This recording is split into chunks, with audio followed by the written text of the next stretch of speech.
At talaga namang nagsisi na si Andrea Brillantes sa pangangabit niya kay Daniel Padilla. Hindi naman kasi lubusan niya manong akalain na gano'n na lamang ang mga bashers na nagkarumpulan laban sa kanya dahil kay Catherine Bernardo sila kumakampi.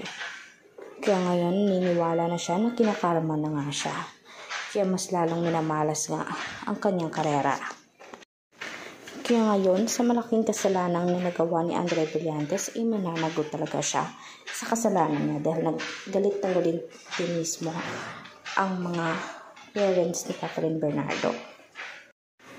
Kaya magbabayad siya dahil kahit si Min Bernardo ay hindi palalagpasin ang ginawa niyang katarantaduhan kay Catherine Bernardo.